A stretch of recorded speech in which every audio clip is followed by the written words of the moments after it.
आज हामी एउटा निकै रमाइलो एकदमै चलेको नेपाली लोकदोहोरी गीत खोली सलल झलीको झलल को बारेमा अलिक गहिरिएर कुरा गरौँ न।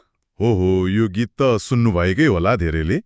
राजु ढकाल र देवी घरती मगरको स्वर अनि अभिनय पनि उहाँहरूकै। अनि शब्द नवीन राणा, सङ्गीत एचपीएन किस्मत र निर्देशन जेरी भण्डारी। यो देवी घरती मगर युट्युब च्यानलबाट आएको दर्शकले एकदमै रुचाएको गीत होइन? एकदमै। यो गीत अब लोकदोहोरीको एउटा राम्रो उदाहरण पनि हो। त्यो सवाल जवाब शैली हुन्छ नि प्रेमी प्रेमिका बीचको, ठ्याक्कै त्यस्तै छ। हो नि, आज त्यही शब्दभित्रको त्यो रमाइलो कुराकानी, त्यो प्रेम, त्यो आकर्षण, त्यसमै अलि डुबौँ न त। हुन्छ। यो शैलीले नै सम्बन्धको त्यो अन्तर्क्रियात्मक पाटो देखाउँछ, रमाइलो हुन्छ सुन्नलाई। गीत सुरु हुँदा प्रेमिका कस्तो तयारीका साथ आएकी छिन्, चिटिक्क बनेर आइछु भेटौँला भनेर तिमीलाई भन्दा कस्तो उत्साह देखिन्छ। हो, त्यो सुरुवाती उत्साह। तर प्रेमीको जवाब सुन्नुस् न, कलेजी कटक्कै मेरो बिर्स्यौ कि चटक्कै तिमीले। अलिकति चिन्ता, अलिकति गुनासो जस्तो छ त्यहाँ। हो त, सुरुमै अलिकति त्यो मिठो द्वन्द जस्तो होइन, रमाइलो छ। एकदम।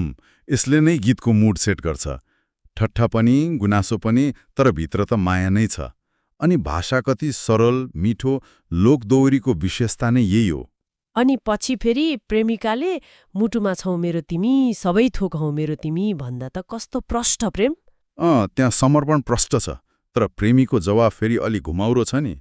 मन मिल्ने साथी छन् मेरो, मनको जाति छन् साह्रै। हो, त्यो मन मिल्ने साथीले एकछिन अल्मल्याउँछ। सिधै हो नभन्ने तर प्रशंसा गर्ने, यो पनि दोहोरीमा पाइन्छ है। हो, पाइन्छ। एक किसिमको छेडखानी जस्तो पनि हो यो। अनि त्यसपछिको सवाल जवाब झन् रमाइलो। प्रेमिकाले जिस्किँदै नजरले हानेको हेर, फकाउन जानेको कति भन्छन्। अनि प्रेमीले पनि फर्काउँछन्, चञ्चले बानी छ तिम्रो, ढल्केर जानी छ जोवन। यो जिस्काइले उनीहरू बीचको सहजता देखाउँछ। अनि त्यो आकर्षण पनि बढ्दै गएको जस्तो। हो नि, नजरले हान्नु, जोवन ढल्केर जानु, कति लोकजीवनसँग जोडिएका बिम्बहरू।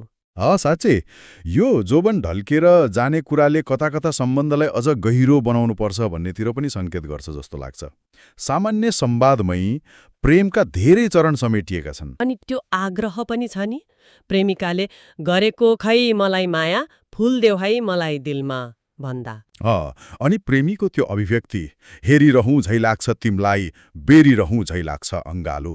यहाँ त आकर्षण एकदमै प्रष्ट छ। अनि अन्तिममा प्रेमिकाको त्यो आत्मविश्वास, म सानी सानी सुसाइलो माया गर्नलाई जानेछु, कस्तो दमदार। हो, त्यसले गीतलाई एउटा उचाइ दिन्छ। अब त्यो बारम्बार आउने टेकको कुरा गरौँ न, खोली सल झलीको झल। हो त, यसको अर्थ के होला खास? स्रोतमा त प्रष्ट छैन भनिएको छ। शाब्दिक अर्थ ठ्याक्कै यही हो भन्न गाह्रो छ। तर लोकदोहोरीमा यस्ता टेकको खास काम हुन्छ। यसले गीतलाई एउटा लय दिन्छ, कानमा झुन्डिने बनाउँछ। त्यो हुक जस्तो भन्नुको, सम्झन सजिलो हुने, नाच्न मन लाग्ने बनाउने। एकदम त्यही हो। अर्थभन्दा बढी यसले त्यो साङ्गीतिक र भावनात्मक माहौल बनाउँछ।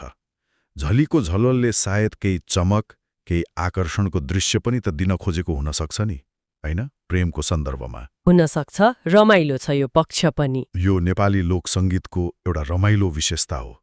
ध्वनि र लयले पनि अर्थ बोक्छ। त्यसो भए समग्रमा भन्नुपर्दा यो गीतको मुख्य सन्देश वा आकर्षण के रह्यो त? मेरो विचारमा यो गीत खोली सलल झलीको झललले लोकदोहोरीको त्यो रमाइलो सवाल जवाफ शैलीमा एउटा प्रेमिल जोडीको सम्बन्ध देखाउँछ।